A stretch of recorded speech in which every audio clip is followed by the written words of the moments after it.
Was the answer to life, the universe, and everything, you would probably know exactly what I'm talking about. But what you may not realize if you are a fan of the movie The Hitchhiker's Guide to the Galaxy, which I also am, is that there's someone very special who's going to join us today. In fact, we have two very special guests. I know you've managed to find the room, which in and of itself was a feat. So Brian Herring is an incredibly talented a puppeteer, vocal actor. I mean, he's done all of these amazing things. He's been in movies that I watch more than once, which is rare for me, like Prometheus, because visually I just sit there slack-jawed and stunned through the whole thing. And then, of course, we have Peter Mayhew. Now, we're going to bring these guys out on stage, but we can't do it without a giant, loud, noisy, boisterous welcome. All right, you guys, give it up. Let's bring Brian and Peter out to the stage. Welcome to Rose City Comic-Con.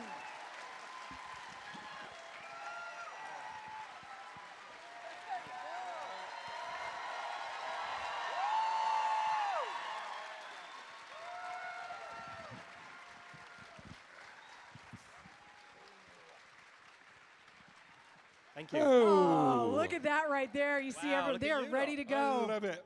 Okay, so here's the deal. I will put you in the trash compactor if you ask about the next movie. They're not allowed to talk about it. They're not going to talk about it. Please don't make me put you in the trash compactor. We all know how that goes.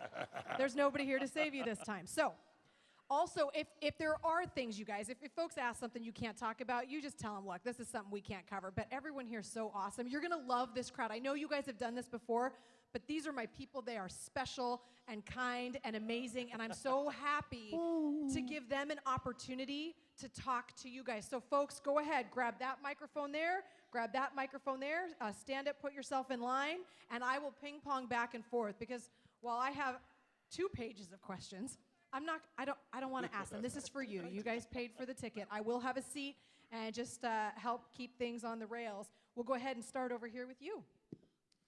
Hi, let me first just say I'm a huge fan. But this question's for Mr. Mayhew. So in The Force Awakens, how far into filming did you find out that Han Solo was going to die? And how was your reaction to that, both as a character and as an actor? He's like, spoiler alert. Dude. That's my question. Do you mind? Well, I'd heard rumors, but nothing was ever said until we finally got onto the set that was going to do the evil deed. And everybody it was a complete shock to most people. I know I had to change costumes halfway through that set because, you know, a shock like that does things to my stomach. So, but then JJ said, you know, you could be a little bit more compassionate. We did it again. He didn't like it, so we went back to the original set. And that is what you see on screen. That Chewie is there. So with the other newer characters that are coming in, there is going to be plenty of other things going on, and hopefully Chewie will be involved. We have yet to find out. Okay. All righty, thank you. That was very good.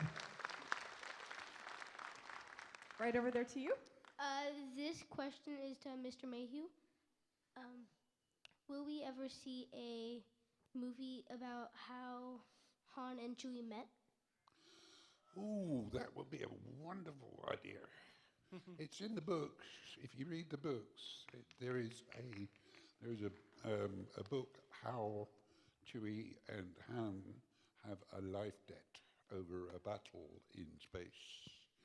So, you know, if the technicians can get all the droids and everybody else into situations where they don't have to use CGI, and this is where Brian comes in. And you never know.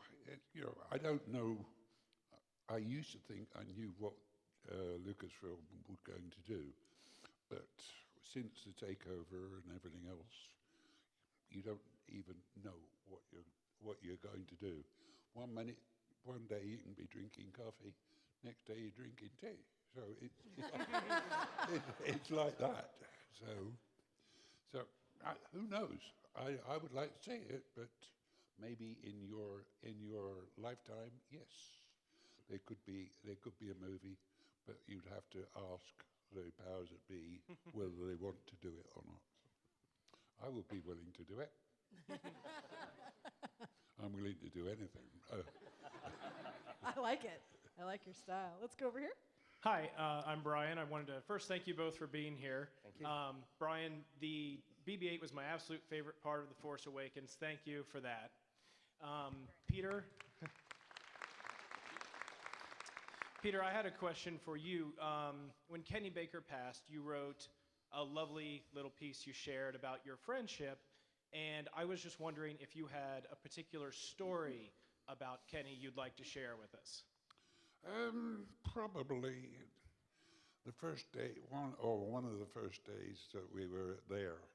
First day I met him was his interview with George as well as mine. So, you know, they found him, they got him into the dustbin, as he used to call it, and they were fitting him, and someone said, "Oh, put the kettle on, we'll have a cup of tea." They left Kenny inside. So you can see this dustbin or a garbage can bouncing around the workshops because he's got 2 feet, and the way you can tell whether it's Kenny or not. The remote control ones had 3 legs. Kenny's only had 2. Well, that's what he said. But, you know, and as I say, he was bouncing around, and someone said, "Where's Kenny?" I said, someone else said, "Oh, I think he's gone outside." This carried on for about 5 minutes. And one of the technicians took the top off, and there's Kenny. He's turned a bright pink. you know when you boil a lobster. That's how come. It was so hot in there because it was insulated and tin and everything else. And he was mad. Oh, mad. He taught me to use swear words like nobody's business. So, yeah, that's one of them. But there's been over the years, there's been so many different stories at conventions, stories on other movies, Kenny playing different parts, and he thoroughly enjoyed it. And we had a thing going because Kenny is so small and I'm so big. Each one of us has a different way of dealing with things. For example, Kenny can't sit in a normal airplane seat because his feet won't reach the deck. Neither can you. Mine, you tuck them up under. you put them up in the overhead bins. But you know, there's so many stories. I could write a book about it, and you never know. We might get round to it. It would be great. Thank you. Love it. Sadly missed. Now I've got to know, how do you fly? I mean, how does that work? Do they remove a seat? I've got false knees. You don't believe me, do you? No. I got knee replacements. This is why it makes a lot of sense. Normally you fly. When we first started this, we used to fly in the back. Now we get upgraded to business class and first class. As it should be. As it should be. And it's there, and we look at the contracts. If it's not first class, we don't go. I think I like that style a lot. We'll go over here. This is for Peter. How many Chewbacca suits are there, and how is it inside the suit? And has it ever become inconvenient during a scene? I believe the original movies, I believe there were 3 suits, 2 masks and 2 pairs of boots. Yes, it gets fucking hot. And yes, there have been inconveniences when you're up in the cockpit of the Falcon and you want to go to the bathroom. It's 12 feet down. So how the hell do you get out of that? You tell George you want to go to the bathroom, everybody takes a 10-minute break, I'm back again. We start all over again. It's, you deal with the inconveniences and stuff. You know it's a job, you're doing a job, otherwise you wouldn't do it. If you didn't enjoy it and see the things that are going to make fans happy, that is what it's all about. And we feed off you for things that want to be done or are possible to be done. And you feed the companies change it, and Brian comes along and says, you can't fucking do that. Or something like that. Oh, something like that. So, yep. When we do work against a green screen, it's very specific what we can and can't wear. When you're out there doing live action stuff with BB-8, is wardrobe a consideration to remove you in post, or is it so good, the technology so good this day, it doesn't really matter what you do? Well, yeah, they don't need to put you in a green suit, but everybody just laughs, so they do it. No, it's easier to remove something. If you're wearing a colour that doesn't exist anywhere else in the environment, they just can tell the computer and they push a button and it will just get rid of you. So they shoot everything with me when I'm performing BB-8 from the back there with the rod puppet version. They will film everything twice, so they've got a blank plate to work to, and they'll just lay one over and then just get rid of me. In fact, I went to visit the Presidio, went up to ILM, to Lucasfilm, and there was a guy looking at me. And he saw me, walked past me a couple of times. And then eventually, this was after we'd shot the thing, and he came back and he went, "You're the droid guy." I'm like, "Yeah, I am, hello." He said, "I've been rubbing you out of this movie for the last 3 months." Because I wouldn't cover my face, I just had this hood, and I had this horrific nylon suit, which in 110 degrees is no fun. No. It's you just zip it up. Well, you know more than anybody, you know. But you zip this thing up and you just create your own weather system. It's horrible. So, but my face would always be out, and I often wore the glasses as well. So he knew my face, but he didn't know why, and he'd been staring at me for 3 months, just going, "Get rid of him, get rid of him." So yeah, sometimes they make me wear the blue, which is the Lycra one, which is no one needs that. Nobody likes that. But yeah, it's mostly that horrible green onesie. Was it Rob Coleman? Sorry? Was the guy's name Rob Coleman? No, I don't remember. I'm sorry. No. He was a filler in the background on episode 3. I think. Oh, okay, right. He had a computer, and they were shooting, and he got a computer with two televisions there, and we asked him what he did, because every so often he'd punch in a few numbers. He said, "Oh, my official title is the filler in of the background." Filler in of backgrounds, yeah. Very good. Because he got everything loaded onto a computer. Sure. So. It's amazing how technology has completely revolutionized what we see, and then to have something like the Star Wars franchise bring it back to so much live action. Let's go ahead and take a question over here. Hi, thank you. My name is Renee. Peter, I remember when you were here before, and I asked you about anything funny that happened in the first 3, and you told me about a water gun fight. When you did The Force Awakens, any funny stories when you got together with the band again? Not really, because when you've got three of the established stars, Mark, not so much Mark, but Harrison and Carrie, poor little and 3PO. And you've got Daisy, John, and Oscar. So they do tend to stick together in little groups. But by the end of what I was doing, they the groups had intermingled with what the script had. So John and Daisy were doing their stuff. A lot of Carrie and Harrison stuff was done on a different location. So they didn't really meet, but they were associated with each other, and it was part of it. It made the film a lot better, And JJ is a wonderful director. He wanted to do the old-fashioned way of making movies, not CGI'd, unfortunately.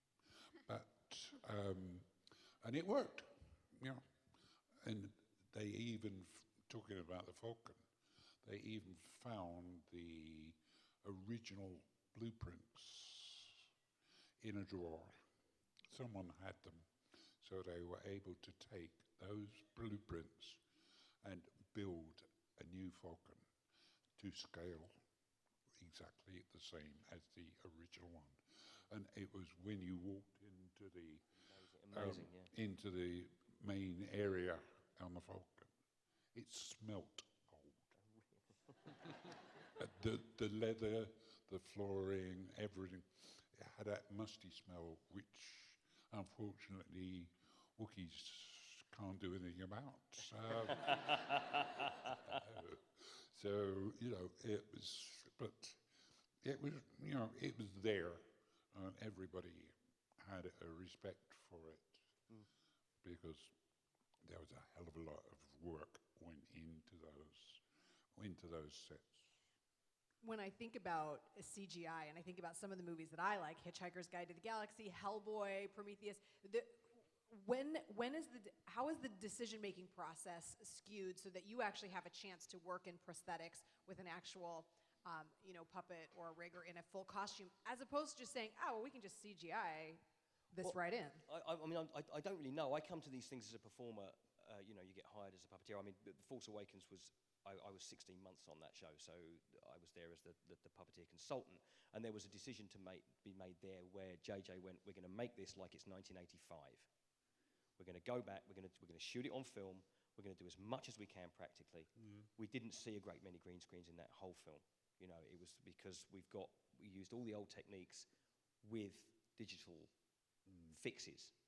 So we can play with that whole box of toys. But a lot of it depends on the director as well. I mean, with Guillermo del Toro on Hellboy 2 and with Ridley Scott, they want stuff there on the day because that's where they're from. I mean, Guillermo, I think, started his career in special effects. And that's what they're used to, that's what they like. There was a lot of green screen work done on Prometheus with all the spaceship stuff, but he still likes a rubber puppet he can throw at people and frighten them with it. That's where he's from. That's what he likes doing. That's how he puts cameras on people's faces really close and then doesn't tell them what's going to happen. Oh, God. And then that whole story about the original Alien. That was all true. They got him in there. He'd been in makeup and fixing it to that table, and bang, no one knew that was coming. And we pulled a couple of things like that on Prometheus. And then with the troll market in Hellboy 2, if you've seen that movie, that was a 360-degree set in a cave. So everything was in there. They could point that camera anywhere they wanted and just ran around there. So everything was live. They added some CG assists afterwards. There'd be some guys in some green walking around. And you'd think, okay, they're there to part the crowd so that when they put that creature in, they know that there's going to be room. People have to react to things. But a lot of it depends. If you get a director who's used to doing stuff practically, that's when they make that decision. And I mean, I suppose producers have an awful lot to do with it as well because it comes down to budget. Yeah. I could never do it because honestly, if you threw something like that at me, Well, I need your cleanup like you had in your suit when you were not a chance I can do this. I'll get to you. Let's go ahead and go over here real quick. Hi, my name is Michelle. Also, just kudos to the Wookiee in line over there. That's pretty awesome. So I'm glad you brought that up because I would like to hear a round of applause for permission for if it's the only time I'm going to do this for the Wookiee to jump the line if you guys are willing because that's a lot.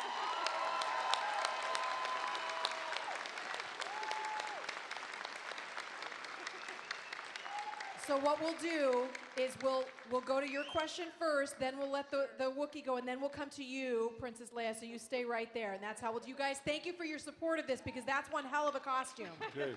Like, oh my gosh, it's a Wookiee. It's always good to let the Wookiee win, isn't it? Go ahead. Okay, my name's Michelle, and it is just an honor to have you both here. I have a question for our original Wookiee, Peter. Two questions. One, just quickly, the weight of the costume and the iconic Chewbacca howl. How is that created? The weight of the costume, it's a mohair suit, knitted. So it weighs maybe 20 pounds, the full set, which is knitted, and then the yak hair, which is the belly of yak hair, goes underneath, is sewn into those stitches on the suit by hand. It took them 8 weeks to make the Wookiee suits for episode 7. So, and what was the other part? The Chewbacca howl.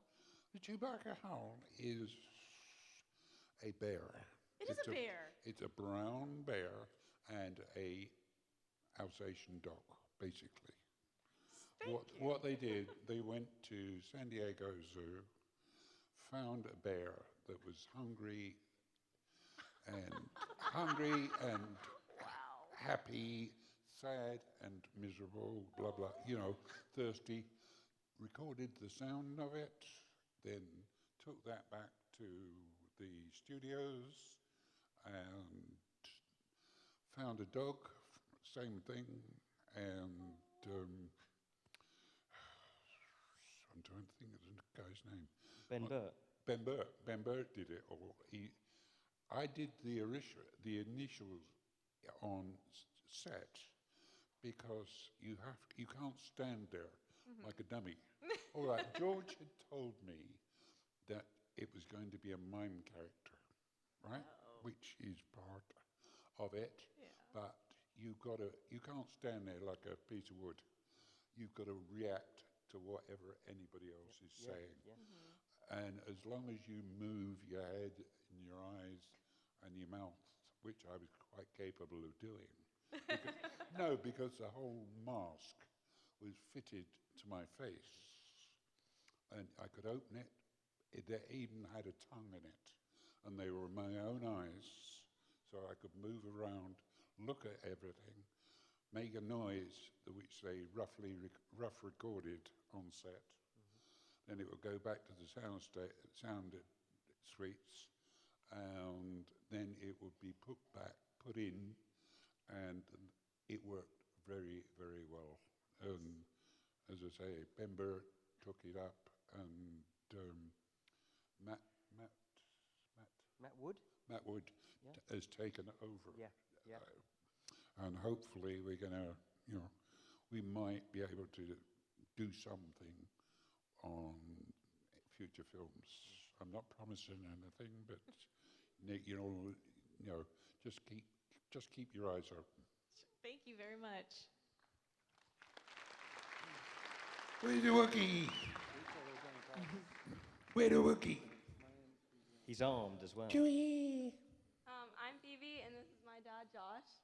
You're in the Galactic Academy. I'm in a Galactic Academy, and he's in Rebel Legion. Yay! And we just think your name's really cool. Peter, we just think you're really cool, and And we want to thank you for all the stuff you do. we want to thank you for everything you've done. And our one question is, Is there a moment in time where you thought your life was going to be different being Chewbacca? Yes. As soon as I started, I didn't. I was just about graduating school, and my headmaster told me, "You'll never succeed at anything." So I just proved him wrong.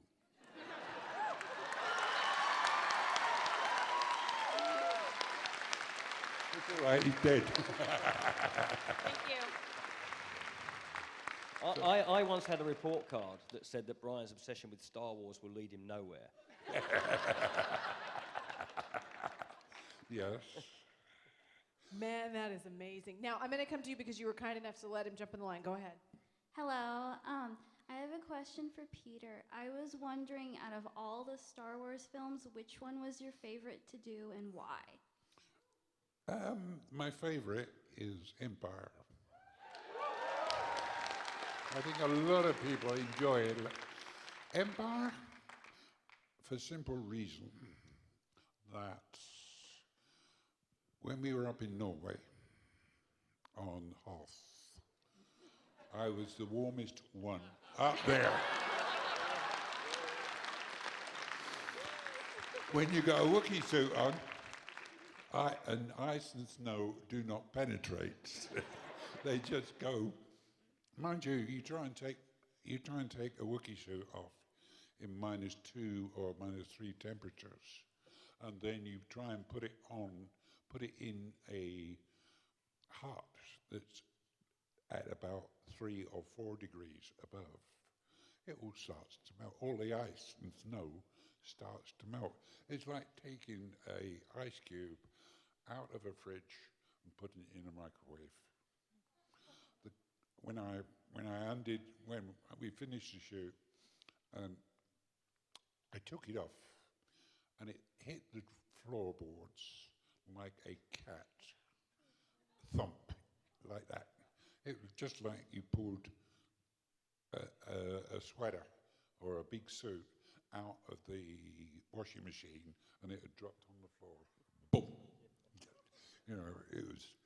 But fortunately, I survived, got over it, and here we are today. It's a great question. Thank you. Go ahead. Peter, my question for you is actually I have two. First of all, can you do the Chewbacca howl?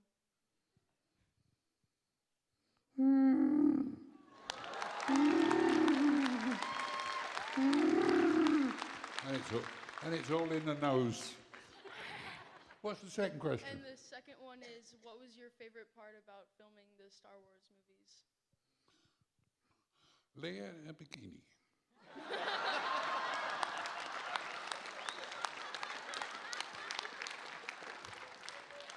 Jabba had the right idea. Now I'm going to ask you, what was your favorite part about being involved in the latest movie? Well, my favourite part about being involved in The Force Awakens was being involved in The Force Awakens. I was 7. I was 7 years old when the first movie came out, and I was obsessed with Star Wars as a kid growing up. And I never thought I'd get to do that. Yeah. And then to be involved in it, initially I was brought on, as I said, as the puppeteer consultant. There was a few other things I was going to do in the movie. And then this little fella literally rolled into our department. So I did all the R&D on that. So for me, to be involved in it was something. But to then be able to do something like this, and it was just the most fantastic thing ever, you know, and to come in and work. Because I wasn't just doing Star Wars, I was doing Star Wars with Peter and Anthony and Harrison and Mark and Carrie. And it was surreal and exciting and terrifying. And, you know, who gets to do that? You do. Yeah. I mean, because you guys didn't really know what you were making back in the 70s when you made it. Neither did we. Well, that's what I mean. But I knew what this was, and to come into it and be welcomed into it to such an extent was just an amazing thing. Did you know, now I realize that buzz started to build around BB-8 before the movie even came out. So there was indications that BB-8 was going to be a breakout sort of character, if you will, of the film. But I'm wondering if you had any idea, much like they didn't know in the 70s what was being made, did you see this going the way it was? Well, we knew, well, firstly, J.J. Abrams is a very smart man. You know, Kathleen Kennedy is an extremely smart woman, and they would not have done anything that they thought was going to tank. So we knew we were okay because the crew at Pinewood, they make Bond movies, they make Batman movies, they make Bourne movies, all the Bs. And they liked it. So we'd get him out on set, and they go, "Oh, hey, Brian, we like your robot when he turns up. That's funny, that." And I go, "Okay." Because if a crew don't like what you do, you tend to feel that, don't you? Yes, definitely. And then when the initial teaser dropped, there was a little bit of internet backlash. Oh, they've made a toy commercial, it's all CGI. That initial shot of him running through the desert was me running after a camera car. We were going that far. You know, we were running through the desert. Dave, the other puppeteer who works with me on it, he was clamped to the back of the camera car with a monitor trying to get an eye line while I was chasing it through the desert. It's on the Blu-ray, and you see me chasing the thing up, and then there's a little quick interview with me trying to drink water and not die. But there was a little bit of backlash, and we thought, oh, we might be very unpopular. And then that turned round, and so, yeah, it's nice, isn't it? It's a nice little fella. Yeah, but we kind of thought it would be okay, but we didn't realise it would be as big as it is. I absolutely love it. I think I'm over on this side, yes? Yeah. Go ahead. Hi, my name is Jose. I don't really have a question. I just want to say you guys are awesome. I love Star Wars. It's the greatest show ever. And I've always wanted to give you the Wookiee sound. Can I do it? Yeah. It's horrible, I know, but bucket list. It's not horrible because you did it. Keep practicing. Go ahead. Hi, my name is Buffy, and I want to know if it was sadder when Chewie died in the books or when Han Solo died in the movie. You're talking about where Chewie gets supposedly killed in asteroids. Yes. Nothing has ever been proved that Chewie, he's been through a hell of a lot, and if you read some of the books, Oh, I've read them all. you know what Han and Chewie have been through. A couple of asteroids ain't going to kill him. Han might kill him when he finds out what Leia was doing. And second question, sorry. And why would one of them be sadder than the other? Han's death or Chewie's death? Chewie's death. Because it makes me unemployable. Thank you. Go ahead. On the Force Awakens Blu-ray, there was a moment where JJ brings in Han and yourself, Peter, onto the set of the Millennium Falcon. And I wanted to know, at least they were saying that it was, everybody stopped, everybody was crying. It was a moment that nobody forgot after. Can you kind of, both you and Brian, kind of talk about that moment and what it was like to be on the set at that time?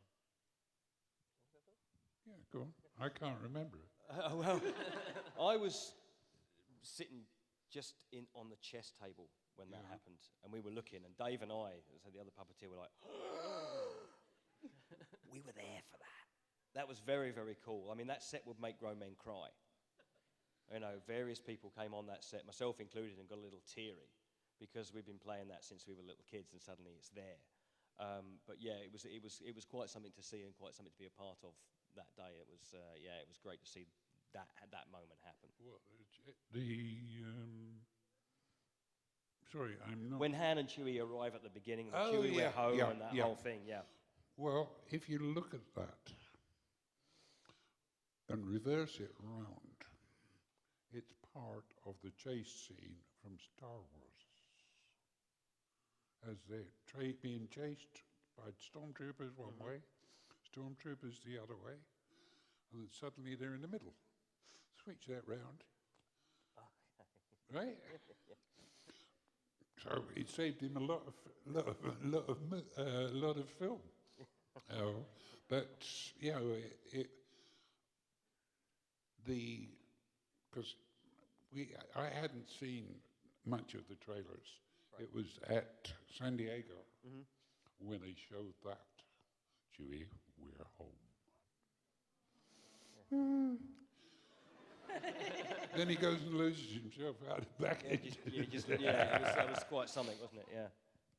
So, yep. Let's go ahead and go over here.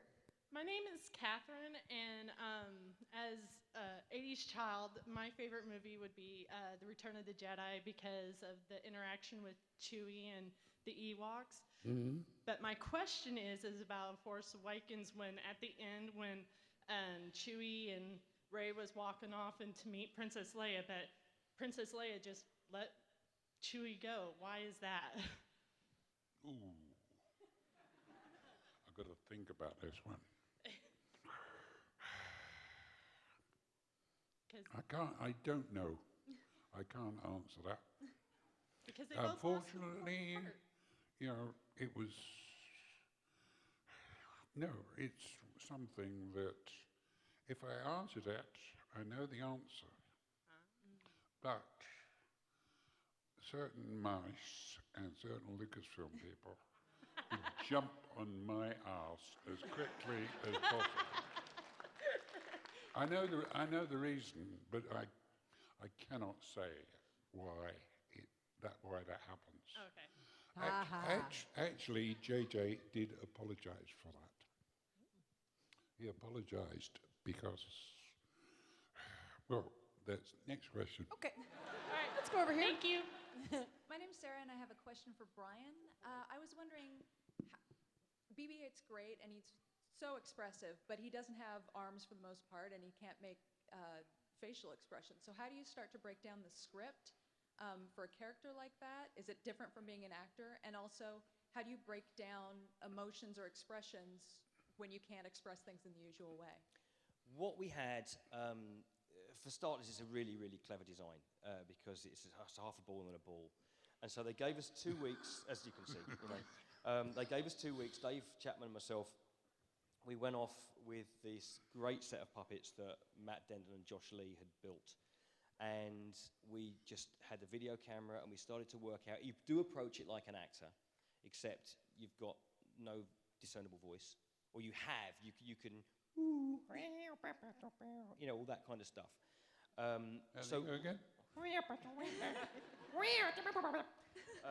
And like you on Star Wars, I would do that to respond to Daisy on set and all that kind of stuff. So the way we would work it is, you can just do emotions just by getting his head down slowly. It looks sad, or you want to make him look startled. You roll him backwards and bring his head up.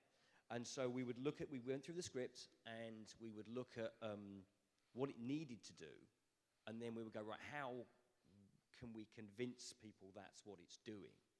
So, because it can't blink, it can't close its eyes, you can't do any of that stuff. So you just a cock of the head, or a quick roll back and make it look startled. And a lot of it is kind of my timing and that sort of thing. So Dave and I had to work out how together we could coordinate that performance. And with any of these puppets, you take them and you start by finding out what they're not so great at, and then you stay away from that. And then you work out what they look good doing, So and you use as much of that as you can. There's some digital assists on it, little digital cherry on the cake that ILM came in and did. That whole scene where she's got the Harris wrench and she's that's all done with that rod puppet, every single bit of it. So with some ILM tweaks. So we'd watch loads of video, we'd watch it all back and just go, oh, okay, that looks good doing that, not so much with that. And so you would just compile that performance over a period of time. Like even the walk and the run, we did different ways of it walking around. Would it weave too much? You start with the basics on it, just making it go forwards and backwards. And then you kind of work out how it would be powered down, power up, how it would go downstairs, because that's practical. It coming down that staircase under Maz's castle, that's not digital. They just removed me afterwards. We lunked that thing down 11 stairs, having been told it would never have to do stairs ever. And then they just said, oh, just do 2 stairs. And then JJ's like, just go back another one. Just go back another one. And then it was the whole thing every time. But so we would have some time alone just to work with it and just find out where the head placement, which is the head placement that sells anything. So yeah, that's what we did. And again, with you, you know, it's working without. I mean, you had your eyes. You know, Anthony doesn't even have a face to play with, does he?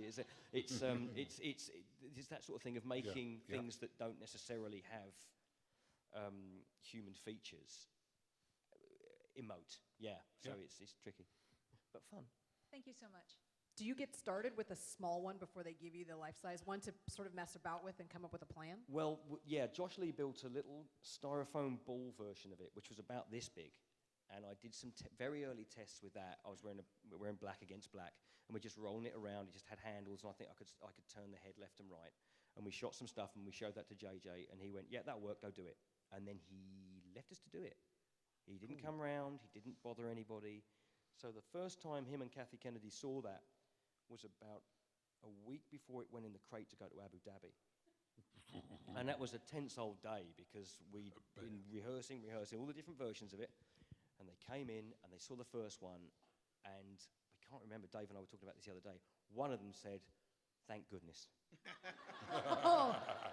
Because it could have gone digital like that. Yeah. You know, that could have been it, done. Thank you very much. That's lovely, lads. Great, we'll put those in a display somewhere. But luckily, he loved it. Yeah. And then on it went from there. Well, and kudos to the team, too, to letting you do your thing instead of trying to micromanage it the whole way. Let's go over here. Hi, my name is Victor. Just got to say, when I first saw Star Wars many moons ago, Chewbacca was my favorite character by far. So I have a question for both of you guys. Peter, when you first put on the Chewbacca outfit back in the 70s, did you look in the mirror and be like, "Oh my goodness, what the heck am I doing here?" Yes. I always remember the first scene we ever did was Docking Bay 94 with Jabba and Han. I'm in the suit. I've got a picture of it. I'm in the suit and thinking, what the hell am I doing here? So we did it, and we got it, and the guy that played Jabba was an Irishman, big Irishman, who, when we were doing conventions years later, had the reputation of being the only actor not to be in Star Wars. And anyway, we did that day and a half. Next day, we are in the cantina scene. I put my costume on, walk into the cantina scene, and looked around and saw all these crazy individuals with latex heads, scars all over their bodies, two eyes in the top of their heads. I thought, my costume is pretty normal. And that was the attitude that I adopted, and said, right, you know, I'm a walking carpet. I'm a teddy bear. So why not? Why not enjoy it? Enjoy what you're doing. And from then on, it was a job. And now here we are, 40 years later. Exactly. Right? It'll be 40 years next year. Yeah. So. And for Brian, obviously saying you were a Star Wars fan as a kid, did you have a moment on Force Awakens where you total fanboy explosion where you had to go walk in a corner and I had a couple. I had a couple. Yeah.